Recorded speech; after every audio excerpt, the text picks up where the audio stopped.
네, 오늘은 이제 추석을 맞아서 다들 많은 곳에 가셨고 해서 수가 적음에도 불구하고 이 자리에 오신 분들은 정말 예배 자리 사모해서 나오신 것으로 믿기로 했습니다. 그래서 오늘은 추석 특집인데 어떤 걸로 할까 고민하다가 뭔가 목사님 칼럼도 읽으면서 그래 뭔가 이게 우리가 믿는 바가 무엇인가 거기에 대해서 본질에 대해서 한번 또 생각해 봐야겠다, 그런 의미에서 한번 준비해 봤습니다. 우리가 다 기독교인이고 이렇게 오후까지 남아서 예배드린 이유가 뭐죠? 뭐 이렇게 하고 나면은 물론 뭐 용돈 받아서 오는 분도 있을지 모르겠지만 이렇게 오래 남아있는 이유가 뭐예요? 집에 안 가고 믿기 때문이죠. 그러면 오늘은 우리가 기독교인으로서 믿습니다 그렇게 말할 때 과연 무엇을 믿느냐, 거기에 대해서 한번 생각해 보려고 해요. 교회를 오랫동안 다니다 보면 종종 회의감이 들 때가 있습니다. 왜 이럴까 하면서 저도 오래 교회 다니다 보면 저 자신에 대해서도 그럴 때가 많이 있었어요. 믿음으로 구원받는다, 이 말이 너무나 저렴하게 들리기 때문이에요. 어렸을 때부터 많이 듣지 않습니까? 특히 장로교회 다니신 분들 정말 많이 들어요. 믿음으로 구원받는다. 그러다 보니까 오늘날 교회가 많은 비판을 받고 있죠. 야, 믿음만 있으면 다냐. 그래서 이제는 좀 나온 지 오래됐지만 미래한 같은 영화, 그런 작품들이 계속 나오잖아요. 맨날 하는 말이 있어요. 저렇게 믿음만 있으면 안 된다 그러면서 비판하지 않습니까? 교회 내에도 이제 그렇게 생각하는 분들이 정말 많이 있어요. 물론 오해하시면 안 됩니다. 믿음과 행위를 따로 떼서 생각할 수가 없다. 진짜 믿는 사람이라면 어떻게 선행을 하지 않을 수가 있느냐, 어떻게 말씀에 따라서 찔림이 되고 바뀌어가지 않을 수가 있느냐, 이게 기독교의 정통적인 가르침입니다. 이게 맞는 말이에요. 근데 많은 경우에 보면 믿음과 행위를 따로 떼서 분리해서 생각하는 경우가 많다 보니까 아까 말한 그런 비판을 듣게 되는 것 같아요. 믿으면 다냐. 실제로 보면 어떻죠? 믿으면 이제 다 끝났다, 이제 마음대로 살아도 돼, 이런 식으로 구원파처럼 생각을 해가지고 남들에게 막 민폐 끼치고 막 제멋대로 살면서 이상하게 사는 그런 분들이 많이 있는 것도 사실이거든요. 특히 교회에 집중적으로 많이 몰려있다고 말 들은 적이 있습니다. 실제로 교회에 있죠. 어떻게 믿는다는 사람이 저렇게 살 수가 있을까? 어떻게 믿는 사람이 저럴 수가 있을까? 그런 분들이 있을 수가 있어요. 점점 선행을 강조하는 가르침들이 많아지고 있고 믿음만으로는 안 됩니다, 이런 설교도 많아지고 있는 것 같습니다. 종교개혁자들도 그렇고 교부들도 그렇고 보면 믿음이란 게 선행과 동떨어져서 따로 존재할 수는 없다, 다들 그렇게 생각했거든요. 분명히 중요한 거예요. 생각해 보세요. 진짜 하나님을 믿는다는 사람이 어떻게 말씀을 무시하고 살 수가 있겠어요? 초기엔 그럴 수 있겠죠. 믿기 전과 전혀 다를 바 없이 어떻게 수십 년 동안 죽을 때까지 똑같이 살아갈 수가 있겠냐는 거예요. 그 믿음이 진짜라면. 그 믿음이 진짜인데도 그렇다면 하나님이 무능하신 거잖아요. 그럴 수가 없죠. 조금씩이나마 믿음으로 변해간다는 거예요. 믿음으로 인해서 말씀에 찔림이 되어서 성화되어 간다는 겁니다. 사람마다 정도의 차이는 있겠지만, 하지만 저는 오늘 이제 믿음과 성화의 관계에 대해서, 그 관계에 대해서 말하고자 하는 건 아니고, 그런 건 굳이 제가 말하지 않더라도 굉장히 요즘 그런 말을 하는 분들이 많이 있습니다. 심지어 요즘에는 그런 식으로 선행을 강조하는 말을 하지 않으면 한 소리 듣게 되더라고요. 아직도 그런 식으로 고리타분하게 가르치느냐, 믿음만 있으면 된다고 가르치느냐, 시대에 뒤떨어진 사역자고 시대에 뒤떨어진 기독교인 취급을 받게 되는 것 같습니다. 오늘 제가 뭘 하려느냐, 추석 특집으로 뭘 하려고 하십니까? 그렇게 시대에 뒤떨어진 사역자고 시대에 뒤떨어진 기독교인이 기꺼이 되어보려고 합니다. 우리 기독교인들이 전통적으로 믿었던 믿음이란 게 사실 알고 보니까 얼마나 중요한 것인가, 믿음이란 게 얼마나 강력한 것인가, 그걸 다시 한번 생각해 보려고 해요. 어쩌면 기독교의 가장 위대한 점이고 가장 중요한 진리인데도 오늘날에는 무시되거나 소홀하게 여겨지고 있는 그런 부분이거든요. 오늘 본문을 보면 뭐라고 하고 있습니까? 22절을 보니까 예수님께서 더 좋은 언약의 보증이 되신다라고 하죠. 이전 게 있었다는 거잖아요. 이전 게 뭐죠? 여러 가지가 있겠지만 특별히 오늘 말씀에서는 율법과 연관해서 자주 말하고 있으니까 모세 시대에 주어졌던 율법을 주로 말하는 거겠죠. 예수님 시대에 유대인들이 목숨 걸고 지키던 율법이 있지 않습니까? 그럼 그 율법이 구약 성경을 보면 정말 많이 있는데 왜 주어졌을까요? 우선 첫 번째로 구약 시대는 나라를 운영하는 법으로 기능했어요. 우리나라에 법이 있지 않습니까? 구약 시대는 하나님의 율법을 기준으로 해서 법을 집행하고 또 법을 적용하는 게 원칙이에요. 오늘날의 헌법 같은 겁니다. 어떤 법을 만들 때 하나님의 율법의 말씀에 비추어서 율법이 어긋나는 거니까 이런 법은 안 돼. 이렇게 기능했다는 거죠. 그리고 또 어떤 기능했을까요? 갈라디아서 3장 23절을 보니까 이렇게 말합니다. 믿음이 오기 전에 우리는 율법 아래에 매인바 되고 계시될 믿음의 때까지 갇혔느니라. 이같이 율법이 우리를 그리스도께로 인도하는 초등교사가 되어서 우리로 하여금 믿음으로 말미암아 의롭다함을 얻게 하려 함이라. 믿음이 온 후로는 우리가 초등교사 아래에 있지 아니하도다. 무슨 말이죠? 예수님을 믿는 믿음이 오기 전에는 율법이 우리에게 초등교사가 되어서 예수 그리스도께로 인도했다는 거예요. 초등교사들이 어때요?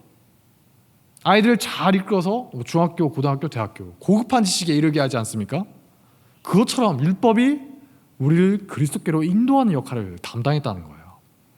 정말 율법을 제대로 안다면 그리스도께로 인도됐다는 겁니다. 무슨 말이냐? 구약에 여러 율법이 있지 않습니까? 인간이 온전히 다 지킬 수 있어요? 너희가 다 지킬 수 있으니까 다 완전하게 지켜라 하면서 하나님 주신 걸까요? 아니에요. 율법은 하나님의 기준이에요. 우리 기준이 아니라 하나님 보실 때 이 정도 기준이다. 그러니까 인간이 완전하게 지킬 수가 없죠. 아무리 잘 지키려고 해도 결국에는 어길 수밖에 없다는 겁니다. 100% 의로운 하나님의 기준이니까. 하지만 다행스럽게도 하나님이 또 뭘 주셨죠? 제사라는 걸 통해서 죄를 속할 수가 있게 하셨어요. 많은 제사가 있지 않습니까? 제사가 없으면 어떻습니까? 율법 때문에 모든 사람이 죄인이에요. 죄책감에 쌓여서 살아갈 수밖에 없는데 제사를 통해서 죄를 속할 수가 있다는 겁니다. 하지만 어쨌든 간에 계속 자다가 깨면 다시 잘 때까지 율법을 어기는 거예요. 아무리 제사를 지내도 어때요? 또 죄를 짓는 거죠. 율법을 잘 지키려고 하면 할수록 더욱더 그 사실을 깨달을 수밖에 없다는 겁니다. C.S. 루이스라는 사람이 이런 말 남겼습니다. 유혹에 맞서서 싸워본 사람만이 유혹의 힘이 얼마나 강력한지 안다. 하나님이 뜻대로 살려고 해본 사람만이 이게 무슨 말인지를 안다는 거예요. 말씀이 어떻든 말든 그냥 자기 마음대로 사는 사람, 그런 사람 잘 몰라요. 제가 예전에 그랬거든요. 그냥 말씀대로 잘 살 수 있을 것 같은데 원수를 용서하라? 할 수 있는 거 아니야? 직접 해보면 압니다. 그게 얼마나 어려운 건지. 하나님의 말씀 하나도 온전하게 지키기가 정말 힘들어요. 하나님의 말씀대로 정말 한번 살아보겠다. 그런 사람은 깨닫는 겁니다. 내가 진짜 죄인이구나. 그전엔 몰라요. 나 정도면 괜찮은 거 아니야? 근데 살아보려고 하니까 진짜 죄인이네. 아무리 노력해도 어쩔 수 없는 죄인이구나. 그걸 철저하게 깨닫게 된다는 겁니다. 그 사람이 실제로 진짜 엄청 나쁜 사람이라서 그럴 수도 있겠지만 꼭 그래서 그런 건 아니죠. 그만큼 자기가 얼마나 하나님 앞에서 죄인일 수밖에 없느냐, 그걸 더욱더 깊이 깨달았기 때문이에요. 율법을 통해서 말씀을 지키려고 해보니까 말씀 앞에 자기가 낱낱이 드러나는 거죠. 그래서 사도 바울이 말년에 이런 말씀을 남기지 않았습니까? 자기를 가르쳐서 이렇게 말하죠. 내가 죄인 중에 괴수입니다. 얼마나 자기 죄에 대해서 민감하게 깨달았으면. 저희 교다 어르신 중에서 어떤 분이 이런 말씀을 남겼다고요. 이런 고백을 했다고 합니다. 나는 80년 묵은 죄인입니다. 이걸 깨닫지 못한 사람은 말씀대로 살아보려고 노력해보지 않았던 사람이거나 혹은 바리새인처럼 위선자거나 두 개 중에 하나라는 거예요. 그러면 그렇게 자기가 어쩔 수 없는 죄인이라는 걸 깨닫게 되면 이제 어떻습니까? 그런 죄인도, 나 같은 죄인도 다시 살아날 수 있도록 하나님이 제사를 주셨구나. 거기에 대해서 감사하게 되겠죠. 제사 덕분에 내가 살아날 수가 있겠구나. 그런데 제사 드리면서 재물 어떻게 잡는지 아세요? 저 옛날에 몰랐어요. 제사장이 잡는 거 아니야? 제사장이 대신 잡아주는 게 아니라 제물을 바치는 사람이 직접 잡아야 했다고 해요. 제가 생긴 것과 다르게 도시에서 태어나서 도시에서 자라났습니다. 순수한 도시 남자인데 벌레만 봐도 진짜 소름 돋는데 저는 생각만 해도 끔찍하더라고요. 제사 지낸다고 생각하니까. 양이나 소의 머리에 손을 얹고서 멋지게 안수하는 것까지는 그럴듯해요. 하나님 제 죄를 전가합니다. 그 후에 내 죄를 전가시킨 후에 이제 어떻게 하죠? 칼이나 도끼, 톱 같은 거 들고 자르고 토막 내는 거예요. 진짜 저는 오우. 지금처럼 어때요? 동물을 전기로 기절시킨 다음에 하지 않습니까? 그렇게 해도 저 같은 사람 직접 보면은 기절할 것 같은데 당신이 어떻겠어요? 전기가 있습니까? 없죠. 그냥 잡는 거예요. 죽임당한 동물이 이삭처럼 아버지 하십시오. 가만히 있습니까? 몸부림치고 고통과 공포로 울부짖고 끔찍한 장면이 펼쳐지는 거예요. 제물을 바치는 사람이 그 모든 작업을 직접 하면서 손수하면서 이제 깨닫게 되는 겁니다.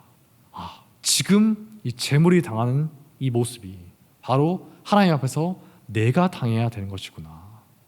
죄의 대가가 무엇인가 그걸 철저하게 깨닫게 되는 거죠.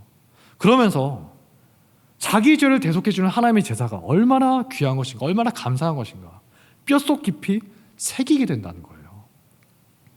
제사가 정말 감사한 일이지 않습니까? 그런데 오늘 우리가 히브리서 읽었죠. 히브리서에서는 이 제사 제도를 어떻게 보고 있을까? 정말 놀랍게도 히브리서 10장 1절부터 보면 제사가 그 자체로 무슨 효력이 있는 것은 아니다 이렇게 말하고 있어요. 제가 읽겠습니다. 율법은 장차올 좋은 일에 그림자일 뿐이요 참 형상이 아니므로 해마다 늘 드리는 같은 제사로는 나온 자들을 언제나 온전하게 할 수 없느니라.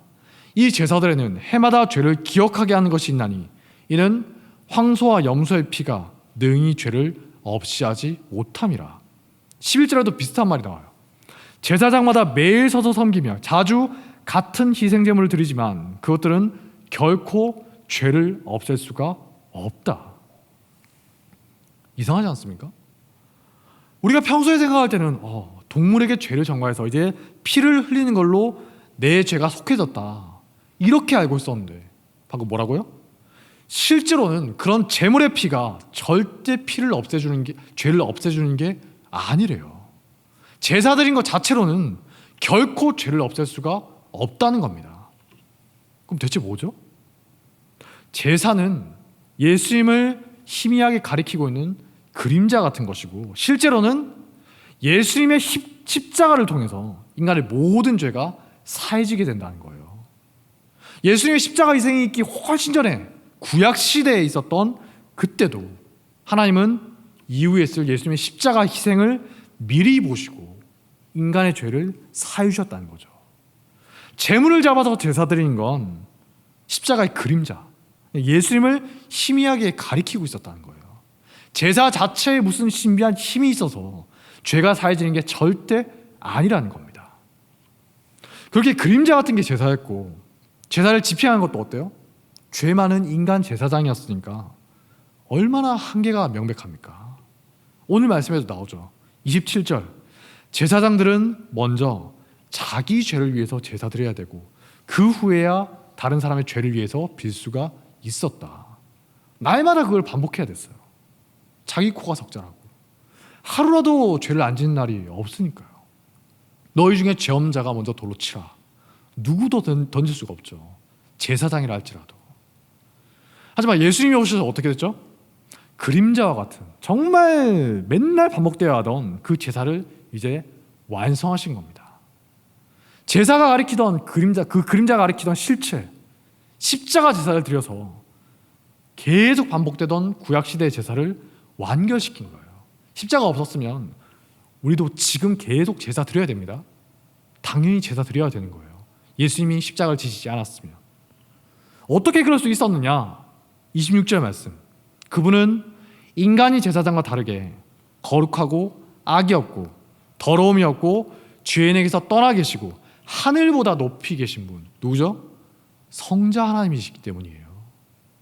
구약시대의 그 많은 제물들도 많은 제사들도 모두 다 누굴 가리키고 있었다? 예수님을 가리키고 있었다는 겁니다. 그래서 이제 예수님이 십자가 제사를 지낸 후에는 더 이상 어떤 제사도 필요가 없어요. 오히려 제사 지내면 안 돼요. 예수님의 제사로 불충분합니다. 이런 의미가 되기 때문에 제사를 지낼 수가 없는 겁니다. 그럼 이제 어떻게 해야 되죠? 구약 시대에 제사 자체에 어떤 효과가 있는 건 아니지만 하나님의 말씀을 믿는 믿음으로 죄사함을 받았던 것처럼 이제는 어떻습니까? 우리가 예수님을 믿을 때 우리 죄가 예수님께 옮겨가는 거예요. 샥 옮겨가는 거죠. 구약 시대에 제물에게 옮겨갔던 것처럼. 그리고 예수님이 얻으셨던 온전한 의가 우리에게 전해지는 거예요. 그걸 보고서 하나님 우리를 의롭다라고 여겨주신 거지 우리가 진짜 의로워서가 아니죠. 여러분 의로우신 분 계십니까? 아무도 없어요. 우리에게 전해진 예수님의 의를 보고서 제물의 피는 우리를 깨끗하게 할 수 없지만 예수님의 피가 우리의 과거와 현재와 미래의 모든 죄를 사해주는 거예요. 하나님은 시간을 초월하는 분이시니까. 예수님의 십자가 희생이 그 이전에 있었던 모든 시대, 모든 믿는 사람들의 과거와 현재와 미래의 모든 죄를 사해준다는 겁니다. 그렇게 제사를 완성하신 분이 25절을 보니까 뭘 한다고 하시죠? 자기를 힘입어 하나님께 나아가는 자들을 온전히 구원하실 수 있으니 이는 그가 항상 살아계셔서 그들을 위하여 간구하심이라. 여러분도 누군가를 위해서 기도하지 않습니까? 근데 세상에서 제일 강력한 기도가 있어요. 뭐냐? 예수님이 늘 우리를 위해서 중보기도 하신다는 거예요. 하나님의 엄격한 기준에서 보면 어떻습니까? 믿는 사람이 하더라도 바울이나 베드로라 하더라도 반드시 죽어야 되는 죄인일 뿐이지만 성자 하나님 예수님이 우리를 위해서 직접 중보기도 하고 계신다는 거예요. 언제나. 그런데 앞에 조건이 있죠. 어떤 조건입니까? 자기를 힘입어 하나님께 나아가는 사람들을, 예수님의 의를 힘입어서 나아가는 사람이라야, 그래야 예수님의 이런 중보 혜택을 받을 수가 있다는 거예요. 반대로 믿음이 없이는 결코 이런 죄사함과 중보의 대상이 될 수가 없다는 겁니다. 아무리 훌륭한 사람이라 하더라도. 그러므로 이 사실을 제대로 알고 믿는 사람이라면 어떻습니까? 더 이상 내가 가지고 있는 어떤 문제점으로 인해서, 나의 부족함으로 인해서, 나의 연약함 때문에 고민하고 전전긍긍할 필요가 없다는 거예요. 오늘날에는 어떻습니까? 제가 처음에 말했던 것처럼 하나님의 말씀대로 살아야 된다, 윤리적으로 살아야 된다, 이게 기독교계의 전반적인 유행이에요. 말씀대로 삽시다, 윤리대로 삽시다, 도덕적으로 삽시다, 선행을 합시다. 그런 운동하는 분들이 인기를 얻고 있죠. 그러다 보니까 그런 것만 말하고 있는 이상한 분들도 있어요. 솔직히 말해서 가능합니까? 말씀대로만 사는 게 가능해요? 진짜 그렇게 살아보려고 한번 노력해본 사람이고 솔직하게 자기 모습을 직면한 사람이라면 누구나 이렇게 고백할 수밖에 없죠. 하나님, 저도 죄인 중에 개수 같은 사람이군요. 제가 죄인입니다. 하나님 말씀대로 살아보려고 해도 내가 결코 죄에서 벗어날 수가 없구나, 처절하게 깨닫기 때문이에요. 그래서 어떻게 됩니까? 점차 좌절하게 됩니다. 내가 구원받은 사람이 맞나? 내가 진짜 믿는 사람이 맞나? 이렇게 살아서 구원받을 수가 있을까? 나 같은 놈이 무슨 믿는 사람이고 구원받을 만한 사람일까? 저도 어렸을 때 교회에서 그런 게 있었거든요. 하나님 말씀대로 살아야지. 하나님 너 구원 못 받아. 교회에서 혹은 주변에서 채찍질하는 말을 들으면서 한번 그렇게 살아보려고, 구원받아보려고 노력하면서 살다가 어떻습니까? 짧으면 5년, 길면 10년, 20년 살다가 마침내 지쳐서 낙심하게 되는 거예요. 아니면 자기의 부족함 때문에 내가 구원받을 수가 있을까? 구원의 확신이 없이 매일매일 두려워하면서 살아가거나 아니면 위선자가 되거나. 하지만 성경은 분명하게 말하고 있습니다. 예수님을 믿는 자는 구원받는다. 너희가 뭔가를 하고 어느 정도 이루면 구원받는다는 게 아니라 그냥 믿으면 구원받는데요. 뭘 믿으면? 나는 아무리 노력해도 하나님의 의를 얻을 수가 없지만 예수님께서 이미 나를 대신해서 죄의 모든 대가, 지옥의 형벌을 다 받으셨고 이제 예수님을 의지해서 나아가면 하나님의 구원을 받을 수가 있다. 이걸 믿으면. 그래서 바울은 디도서 3장 5절에서 이렇게 말합니다. 우리를 구원하시되 우리가 행한 바 의로운 행위로 말미암지 아니하고 오직 그의 긍휼하심을 따라 중생의 씻음과 성령의 새롭게 하심으로 하셨나니 오직 믿음으로, 솔라피데라고 하죠. 오직 믿음으로 구원받는 것이다. 이게 기독교의 핵심이에요. 이게 무슨 의미인가 그걸 잘 보여주는 게 히브리서 11장에 나오는 믿음장입니다. 여러 사람들이 나오거든요. 이 사람들 중에서 그렇지, 구원받을만 하지, 고개를 끄덕이게 하는 사람도 있지만 이 사람이 왜 있지? 눈을 의심하게 하는 사람도 있습니다. 몇 명만 볼까요? 첫 번째로 사라. 임산부를 얼마나 심하게 학대했던지 하갈이 아이를 벤 채로 광야로, 사막으로 도망쳐야 했을 정도로 성격이 더러운 사람이 사라였죠. 사라가 하갈을 학대할 때 괴롭힐 때 쓰였던 학대하다라는 말이 이집트에서 이스라엘 백성들이 정말 고통스럽게 학대받을 때 쓰였던 말과 똑같다고 합니다. 사라라는 사람은 아브라함의 아내지만 정말 심각한 인격적인 문제가 있었다는 거예요. 근데 히브리서 11장에서는 미화되고 있죠. 믿음의 사람으로. 이런 인격 바탕자가 하나님의 구원을 받은 믿음의 사람이래요. 그리고 기드온, 바락, 입다 다 심각한 문제를 가진 사람들이에요. 기드온 어떻습니까? 자기 아들 이름을 대놓고 내 아버지는 왕이시다, 사사시대에 내 아버지는 왕이시다, 그런 뜻의 아비멜렉으로 지었죠. 아비, 나의 아버지는 멜렉, 왕이다. 왕이 되고 싶다. 사사시대니까 차마 왕이 되지 못하고 그런 욕구를 이렇게 표현한 거죠. 게다가 제사장만 사용하는 에봇을 마음대로 만들어서 백성들이 그걸 가지고 우상 숭배하게 만들어 버렸습니다. 바락은요, 적을 두려워해서, 총사령관이 적을 두려워해서 여자 선지자 드보라에게 찾아가서 말해요. 당신 나와 함께 가주지 않으면 나는 가지 않을 겁니다. 지금 하나님이 적과 싸우면 내가 반드시 이기게 해주겠다, 그렇게 약속하셨는데도 겁이 나서 여자 선지자에게 의존하고 있는 거예요. 지금이야 여성들의 권리가 신장돼서 이게 그냥 아무렇지 않게 읽힐지 모르겠지만 당시의 문화를 생각하면 정말 심각한 거거든요.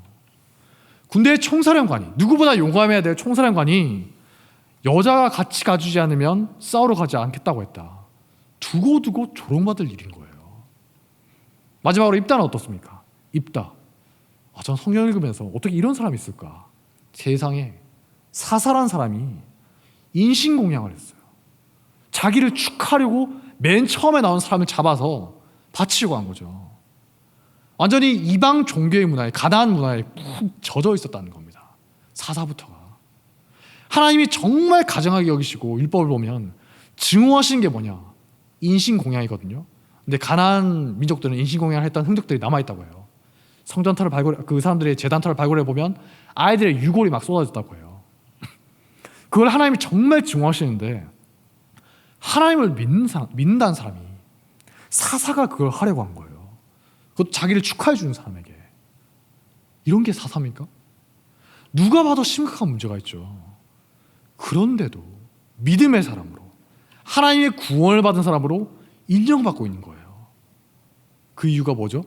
히브리서 11장 33절을 보니까 믿음을 가졌기 때문에, 하나님의 약속을 믿는 믿음, 즉 궁극적으로 예수 그리스도를 가리키는 하나님의 약속을 믿는 믿음을 가졌기 때문에. 우리가 볼 때는 정말 한심한 사람들이죠. 제가 어렸을 때마다 그랬어요. 이런 인간이 다 있나? 아니, 하나님, 이런 자도 구원받을 수가 있습니까? 이런 말이 절로 나오는데도 하나님은 그들의 믿음을 보시고 그들을 구원하셨다는 거예요. 우리들에게도 보라고 믿음장의 이름을 세세하게 기록하셨어요. 그들의 믿음이 크면 얼마나 컸겠어요. 우리보다 컸겠습니까?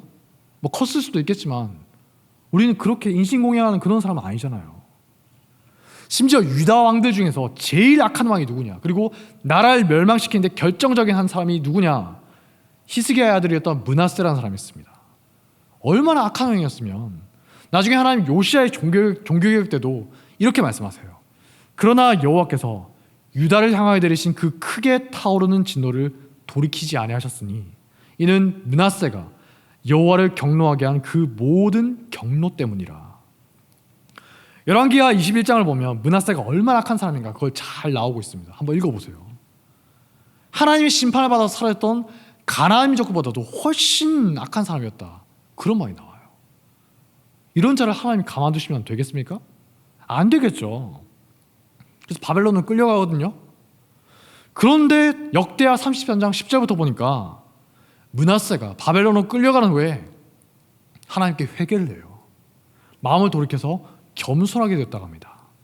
지금으로 치면 뭐 얼마 전에 풀려났던 조두순 같은 정말 악한, 모두가 사형시켜라 난리치는 악한 범죄자가 회개하고 기독교인이 된 거예요.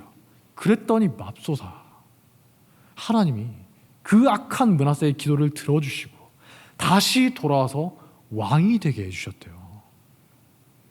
이게 말이 됩니까? 그들의 행위를 보고 판단했으면 당연히 심판해야죠. 용서하지 말아야죠. 하나님을 믿지 않는 이방인들보다도, 악한 자들보다도 훨씬 못한 자들이잖아요. 그런데 하나님은 오직 그들의 믿음을 보고 그들을 구원하셨다는 겁니다. 그들이 얼마나 형편없는 자들이든, 얼마나 부끄러운 과거를 가졌든, 얼마나 사람들에게 손가락질 받고 욕을 먹든 상관없이 그들의 믿음 때문에 그들을 구원하셨다는 거예요. 오늘날 많은 사람들이 큰 착각에 빠져 살아가는 것 같습니다. 믿음만으로 뭐가 되냐? 착하게 살아야지. 믿는다고 모든 게 끝나냐? 어때요? 물론 믿는 사람이라면 하나님의 말씀대로 착하게 살아야죠. 말씀대로 살아야죠. 성경 말씀 보세요. 도덕적으로 살아야 한다, 너희가 윤리적으로 살아야 된다, 그런 말씀 정말 많이 나오거든요. 정말 많이 나와요. 하나님 분명히 말씀하셨어요. 믿는다고 하면서도 어떻습니까? 자기 멋대로 혈기 부리면서 살고, 욕심 부리고, 교만하고, 거짓말하고, 거짓에 동참하고, 수근거리면서 남의 악담을 하고, 이런 거 하나님이 정말 악하게 보시는 겁니다. 정말 믿는 사람이라면, 진짜 믿는 사람이라면 어떻게 계속 그렇게 살 수가 있겠어요? 말씀에 찔림이 되지 않고 말씀으로 변화가 되어야죠. 우리가 식사를 하면 배가 불러오지 않습니까? 나무에 물을 주고 계속 기르면 자연스럽게 열매가 맺히는 것처럼 진짜 믿는 사람이라면 날이 갈수록 말씀으로 서서히 성화가 되어가는 게 당연하다는 거예요. 믿지 않은 사람이 볼 때도 그렇지, 고개가 끄덕여지도록 변해가야 한다는 겁니다. 하지만 오해하시면 안 된다는 거예요. 방금 말한 그런 것들은 믿음으로 이미 구원을 받은 사람들에게 하나님이 강력하게 권고하시는 말이지, 그렇게 해야지 비로소 구원을 받을 수 있다, 이게 아니라는 거예요. 마치 부모님들이, 여기 부모님들 계신데 자녀들에게 가르침을 주고 때때로는 혼내면서 훈육하시지 않습니까? 자녀들 가르치시죠. 어떻게 해요? 얘야, 너는 내 자녀니까 이렇게 살아야 돼, 그러면 안 돼, 이렇게 말하지 않습니까? 근데 혹시 이런 분 계십니까? 네가 이러저러한 걸 해야지 비로소 너를 내 자녀로 인정해 주겠다, 이런 거 아니잖아요. 그럼 무시무시한 부모님 계시면 회개하십시오. 그런 거 아닙니다. 선행도 마찬가지예요. 이미 하나님의 자녀인 사람들에게 주어지는 강력한 권고의 말씀인 거예요. 너는 나의 자녀지 않느냐, 그러니까 이러저러하게 살아야지 라는 거예요. 하지만 내가 하나님의 자녀라는 자격, 구원은 오직 예수님을 믿는 믿음으로만 받는 거죠. 내가 나보다 뭐 좀 더 잘했다거나 아니면 훨씬 못하다거나 그런 게 구원에 일체의 영향을 미치는 게 아니라는 겁니다. 아까 봤잖아요. 입다나 므낫세 같은 인간들, 이런 사람도 어떻게 구원받을 수가 있습니까? 아니, 하나님, 우린 지금 사람이지만 그때 살았던 사람 뭐라고 하겠어요? 하나님께 원망하는 말을 했을지도 모르겠어요. 아니, 하나님, 솔직히 이런 인간은 구원하시면 안 되는 거 아닙니까? 저 사람 때문에 얼마나 많은 사람들이 고통받았고 내 부모가 죽었는데요, 저 사람에게. 내 친구가 저 인간 때문에 믿음에서 떠나버렸는데요. 어떻게 저런 자를 구원할 수가 있습니까? 막 주먹을 흔들면서 따지고 싶은 그런 자라 할지라도 믿는다면 구원받는 것이 성경이 말하는 사실이라는 거예요. 오늘날로 치면 여러분 마음속에 있는 도저히 용서 못할 그런 사람들 누구나 있죠. 뭐 유영철이나 강호순 같은 연쇄살인범이라거나 조두순 같은 범죄자라거나 여러분도 생각나는 그런 사람이 있을 거예요. 이 사람만큼은 절대 구원받을 수 없겠지. 근데 그렇다 할지라도 예수님의 십자가를 진심으로 믿으면 구원받는다는 것이 기독교의 진리라는 겁니다. 뭐 가능하면 그런 사람들은 끝까지 안 믿었으면 좋겠지만 제 마음이 어떻든 간에 우리의 기분이 어떻든 간에 그게 성경이 말하는 진리인 거죠. 그러니까 미량에 나오는 그 미량의 영화에 나오는 그런 살인범이 아무리 개념 없이 말했다고 한들 욕은 먹을지 몰라도 그 사람이 진짜 믿는다면 구원받는다는 거예요. 아무리 재수가 없든 말든 아무리 우리 마음에 들든 말든 인간이 어떻게 하느냐 거기에 구원이 달려있지 않기 때문이에요. 구원은 뭐라고요? 오직 예수님의 십자가 희생 그 피를 의지해서 하나님께 나아가는 사람에게만 약속되었기 때문이죠. 반면에 그런 사람들 향해서 손가락질하고 우리처럼 믿는 사람들 향해서 조롱하고 아직도 그런 식으로 한심하게 고리타분하게 믿느냐 욕을 하고 조롱하는 오늘날의 많은 사람들은 어떨까요? 교회 안에도 많이 있습니다. 우리들 인간 기준으로 보면 사실 그분들 말이 맞아요. 제가 생각해도 그분들 말이 맞지. 어떻게 저런 사람 용서 구원할 수가 있어. 저도 악한 자들이 구원받는 거 인정하기는 힘듭니다. 양심 있고 이성이 있잖아요. 하지만 100% 의로운 하나님의 기준에서 보면 그 사람들이나 우리나 다 똑같이 하나님의 법을 어긴 죄인이라는 거죠. 똑같은 죄인이라는 거예요. 누가 더 심하고 누가 덜하냐? 그런 거 인간들끼리 죄인들끼리 누가 더 낫냐 따지고 있는 50보 100보라는 거예요. 나는 50보밖에 안 도망쳤는데 넌 100보나 도망쳤잖아. 네가 더 잘못했네. 하지만 장수 입장에서 뭐 어떻습니까? 둘 다 패잔병이죠. 사형수예요. 하나님이 보실 때는 구원받을 만한 의인은 없나니 아무도 없도다. 이게 부정할 수 없는 진리라는 겁니다. 그래서 이런 말이 있죠. 하나님이 용서하시는 죄인은 진짜 죄인이다.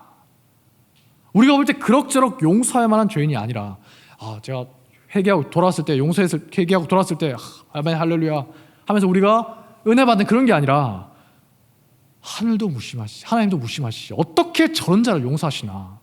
그런 사람도 예수님을 힘입어서 나올 때 그 믿음을 보시고 용서하시고 구원하신다는 겁니다.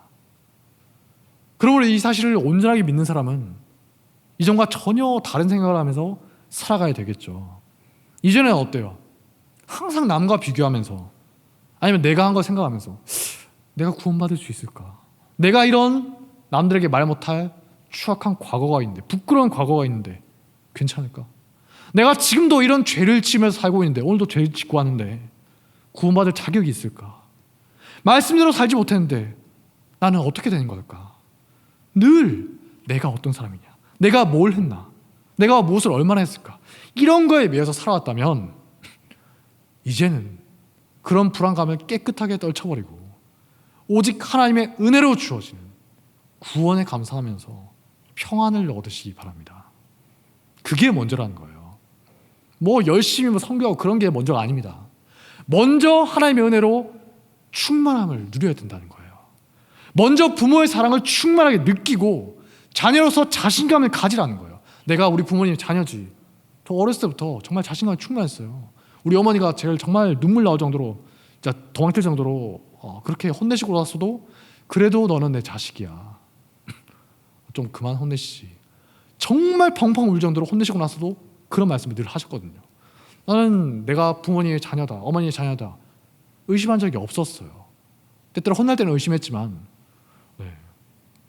그렇게 자녀됨을 누린 다음에야 그 후에야 자발적으로 하나님의 말씀을 실천하면서 살아가려고 하게 된다는 거죠. 구원의 조건을 달성하려고 자녀로 인정받아 보려고 조바심 내면서 하는 게 아니라 이미 얻은 구원에 감사하면서 나의 부족함에도 불구하고 끝까지 날 사랑하시는 영적인 부모님, 내 부모는 나를 버릴지라도 하나님은 나를 영접하시리라. 다윗이 시편에 고백했죠. 하나님을 기쁘시게 하기 위해서, 이제 그분을 기쁘게 하기 위해서 내가 살아가게 된다는 거예요. 그게 성화의 과정이라는 거죠. 이것이야말로 기독교를 세상에 많고 많은 종교 중에 하나가 아니라 유일한 진리로 만들어주는 가장 위대한 사실인 겁니다. 우리 인간 수준에서 생각할 수 있는 게 아니라 하늘로부터 주어진 정말 위대한 초월적인 지식인 거죠. 한낱 종교 따위가 아닌 거예요. 이거 인간이 도저히 생각할 수가 없는 겁니다. 인간의 이성과 양심으로 도저히 용납할 수도 없고 이해할 수가 없는 사실이에요. 그 제가 예전에 말했던 이상한 신학자들, 이거 절대 안 믿습니다. 어떻게 예수가 우리의 모든 죄를 다 짊어지고 죽을 수가 있어? 용납이 안 되는 거예요, 도덕적으로. 신학자들이 그렇게 생각하는 사람들 많이 있어요. 인간의 이성과 상식과 양심으로는 도저히 용납이 안 되는 겁니다. 왜냐? 이건 하늘로부터 내려온 초월적인 계시이기 때문이에요. 그러므로 우리가 믿습니다 라고 말할 때 그 믿는다는 말이 가진 무게감에 대해서 아셔야 한다는 거예요. 그거 사실 우리가 감당할 수 없는 거거든요. 우리는 아무 생각 없이 제가 믿습니다, 믿어요, 아멘 이런 말 하고 때때로 우리가 믿는다는 걸 가볍게 여기기도 하지만 이 믿음이라는 게 얼마나 중요한 것이냐 아시겠습니까? 여러분이 믿는 기독교의 핵심 중에 핵심인 거예요. 다른 거 다 잊어버려도 이거 붙들면 구원받을 수가 있다는 겁니다. 누구도 용서하지 않는, 심지어 가족들조차도 용서하지 않는 흉악한 죄인조차도 구원받을 수가 있지만 세상 모든 사람들이 인정하고 존경하는 성인 군자라 할지라도 결코 구원받을 수 없다라는 하늘의 비밀, 오직 예수 그리스도를 의지하여 나아가는 믿음, 이 믿음이 무엇인지를 깊이 깨닫고 그 영적인 무게감을 느끼시기 바랍니다. 돌이켜보면 지난 세대는 너무 행함을 무시해서 문제였죠. 믿으면 돼, 마음대로 살아야 돼, 믿으면 그만이야. 너무 행함을 도외시했어요. 그러면 안 돼요? 하지만 오늘날에는 어떻습니까? 기독교의 근본이 되는 믿음과 구원을 자꾸만 건드려서 이게 심각한 문제라는 거예요. 아직도 그렇게 믿느냐 라고 세상이 조롱하고 다른 교회 있는 사람들이 우리를 조롱할 때도 이것이 진짜 기독교이기 때문에 저는 끝까지 그렇게 믿을 겁니다 라고 겸손하게 대답할 줄 아는 믿음의 성도들이 되시기를 주님의 이름으로 축복합니다. 자리에서 일어나겠습니다.